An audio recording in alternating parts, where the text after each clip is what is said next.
Vamos falar de um assunto muito importante, muito falado ao longo desse ano, que foi ano de campanha eleitoral, né? Educação.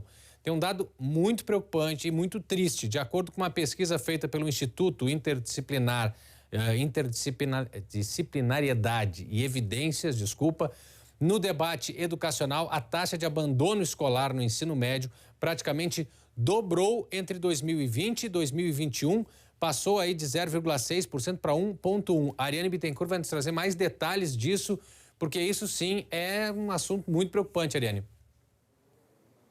Pois é, Portanova, boa noite a você e a todos que nos acompanham. Esses dados, então, são do Sistema de Avaliação da Educação Básica, o SIAB, de 2021, e trouxeram esse comparativo com o ano anterior, o ano de 2020, mostrando, então, que de um ano para outro, o índice de abandono escolar aqui no DF praticamente dobrou. Então, se em 2020, quando a pandemia começou, esse índice era de 0,76% aqui no DF, no ano passado, ele saltou para 1,38%. Isso a gente está falando de escolas públicas daqui do Distrito Federal, já que quando a gente fala das escolas privadas, esse índice de abandono está em 0, de acordo com essa pesquisa. Agora, quando a gente olha para o cenário nacional, Portanova, em 2021, o índice de abandono foi ainda maior, de 4,97%, contra 2,37% em 2020. É o fenômeno, então, da evasão escolar, que a gente vinha dizendo que a pandemia traria também esse dano gravíssimo para a educação, e aqui está ele confirmado nesses dados, também na educação, em especial pública, aqui do Distrito Federal. Pois é, Ariane, você vai continuar com a gente aqui, mas a gente vai agora conversar também com o professor Remy Castione, que é especialista em educação, vai conversar com a gente aqui. Professor, muito obrigado pela sua atenção aqui ao nosso programa. A gente costuma botar, e tem tido esse hábito, botar toda a culpa de tudo na pandemia, mas esse é um cenário que já vinha tendo sinais, pelo menos, preocupantes em termos de evasão no Brasil inteiro, né? Sim, perfeito. A pandemia, na realidade, ela acelerou esse processo, né? Porque nós tivemos muitos jovens que se lançaram ao mercado de trabalho para suprir a renda da família, muitos perderam pais, irmãos, né? Isso, evidentemente, provocou nessa faixa etária uma corrida, né? Uma disposição ao trabalho, né? Uhum. E o estudo ficou em segundo plano. Agora, por que essa tendência já mais antiga? O que acontece? O nosso método de ensino está ultrapassado, as escolas estão ultrapassadas, as pessoas não estão mais interessadas. O que tem acontecido para mudar essa dinâmica e se perder, tirar um pouco da importância da escola na cabeça de muitos jovens? Bom, nós estamos passando agora por um processo de reorganização do ensino médio, há uma nova política do ensino médio. Essa nova política ela foi instituída exatamente para tornar mais atrativo o ensino médio. Nós precisamos, de fato, avaliar, né, como é que está ocorrendo essa implementação. Eu não creio que tenha sido essa mudança que provocou esse abandono. Sim. O que pode estar ocorrendo, né, é que os jovens também, não tendo uma perspectiva de que a escola vai os possibilitar inserções melhores, né, acaba colocando isso em segundo plano e focalizando mais o ingresso no mercado de trabalho para suprir a renda da família, a sua própria renda também. Existe uma correlação já que seja comprovada entre períodos de crise econômica e abandono de escola, precocemente, já por essa questão de renda e tal? Isso é comprovável ou não? Sim, seguramente, com o aquecimento do mercado de trabalho, há uma demanda maior por pessoas qualificadas, né? E quando a gente fala em qualificação, nós falamos em escolaridade, né? Pessoas mais bem preparadas, principalmente porque nós estamos vivendo um novo padrão de organização da produção, chamada indústria 4.0, que está demandando outros perfis de trabalhadores. Então, evidentemente que nas crises, né, se espera exatamente que as pessoas utilizem esse tempo para melhor se prepararem. Por isso que é a importância de políticas, né, de fomento dessas atividades, o acesso à educação profissional tecnológica, né, uma vez que esse novo padrão exige outras habilidades e conhecimentos que até então nós não os praticávamos nas salas de aula. Perfeito. Na nossa primeira parte da conversa aqui, a gente está falando do aumento do abandono da escola, né? Da evasão das escolas. Agora tem um outro dado importante também e também preocupante. É a situação de quem não está abandonando, ou pelo menos assim, em termos de estatística, quem não está deixando. Como é que está ficando o aproveitamento desses estudantes? Vou chamar mais uma vez a Ariane aqui, que vai nos trazer essas informações.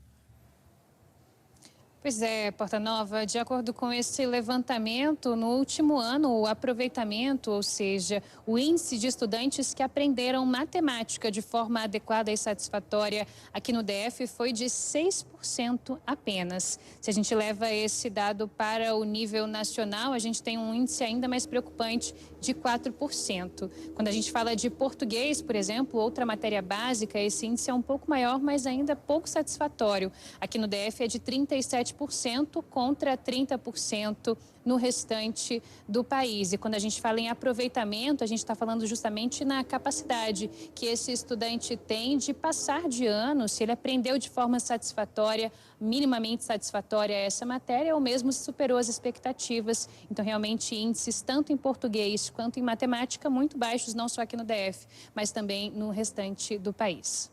Tem pesquisa, Ariane, feita inclusive com populações de mais idade, né, não só estudantes, mas que mostra que a compreensão de textos relativamente simples, ela é quase que um privilégio de uma parcela da população e não de todos.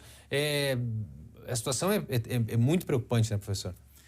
Bom, há que melhorarmos os nossos processos, né, de ensino-aprendizagem, buscar novas formas, né, o uso de metodologias mais participativas, né, ter o aluno como um ponto central do processo de ensino-aprendizagem. É essa que as pesquisas e os indicadores, as informações internacionais têm demonstrado, né? Quer dizer, na realidade, nós precisamos inverter o processo de ensino e aprendizagem, né? Fazer com que o aluno não seja apenas um receptor, mas ele seja um ator ativo no processo de ensino-aprendizagem. Então, por isso que hoje se enfatiza muito o uso e adoção de metodologias ativas, experimentos. Agora mesmo no Distrito Federal nós estamos inaugurando um novo espaço de ensino-aprendizagem, né, onde os jovens possam interagir com o tema da matemática, com espaços, com dimensões, né? Tudo isso é extremamente importante para o processo de ensino-aprendizagem. Agora, é uma mudança, toda mudança que a gente faz em educação, ela normalmente não gera efeito no ano seguinte. Dá para se ter uma ideia de que em quanto tempo a gente pode esperar a mudança a partir de, por exemplo, mudança de currículo, como vai acontecer no ensino médio? Sim, no mínimo nós precisamos aguardar o ciclo de formação, que são 3 anos, né? Os que ingressaram no ensino médio esse ano vão demorar mais 3 anos, incluindo este, para se submeterem a novos exames, novas avaliações. Mas no caso da educação, acho que o trabalho muito importante é o trabalho da escola, o trabalho da família, né, dos pais, fazerem esse acompanhamento e principalmente da comunidade escolar, né, dos professores, né, acompanhar, por exemplo, esse tema do abandono, né, nós temos hoje desenvolvimento de atividades como chamado busca ativa, né, a escola precisa também monitorar o que é que está acontecendo, por que esses jovens estão ficando em casa, o que fazer para trazê-los de volta para a escola.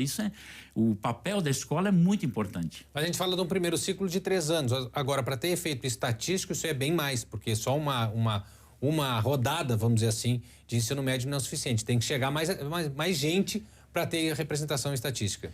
Não, sem dúvida. E também nós, agora que estamos valorizando a educação infantil, nós temos estatísticas que mostram que quem passa pela educação infantil tem, em média, 2 anos a mais de escolaridade de quem não passou.